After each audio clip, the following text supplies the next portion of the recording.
Hello everyone.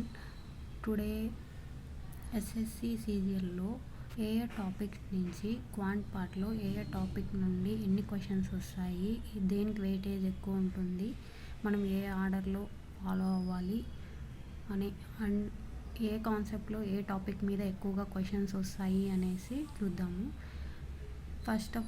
First వచ్చేసి algebra నుండి 3 to 4 questions అయితే వస్తాయండి.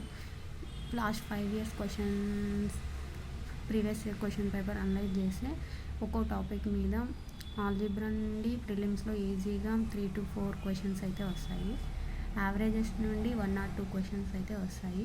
జియోమెట్రీ నుండి ఈజీగా 4 to 5 క్వశ్చన్స్ వస్తాయండి.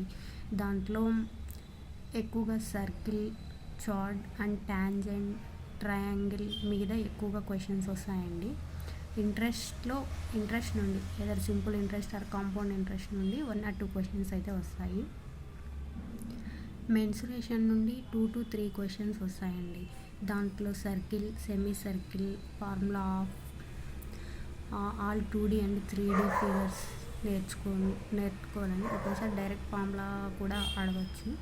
నెంబర్ సిస్టమ్ నుండి 1 to 2 క్వశ్చన్స్ వస్తాయండి. దాంట్లో ఎక్కువగా ఏ టాపిక్ నుండి వస్తాయంటే డివిజిబిలిటీ అండ్ రిమైండర్ థీరం నుండి అయితే వస్తాయి. పర్సంటేజ్ నుంచి 1 or 2 క్వశ్చన్స్ వస్తాయి. దాంట్లో ఎక్కువగా income and expenditure based questions, election based questions, student pass or fail based question ఎక్కువగా అడుగుతారండి. సింప్లిఫికేషన్ నుండి 1 or 2 క్వశ్చన్స్ వస్తాయి. ప్రాఫిట్ అండ్ లాస్ నుంచి 3 to 4 క్వశ్చన్స్ అయితే వస్తాయండి.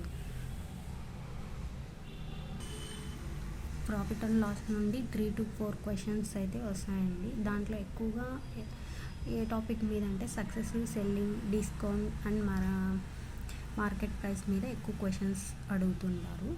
వర్క్ అండ్ ఎఫిషియన్సీ మీద 2 to 3 క్వశ్చన్స్ అయితే అడుగుతున్నారండి. దాంట్లో alternate days, after some time left, work any person or men and day, x hours and work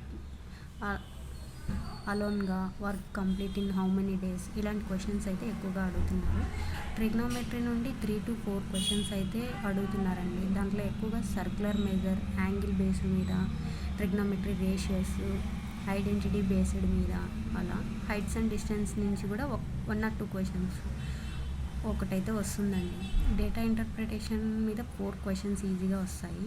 దాంట్లో బార్ గ్రాఫ్స్, టేబులేషన్, పై charts ఇలా అడుగుతారండి.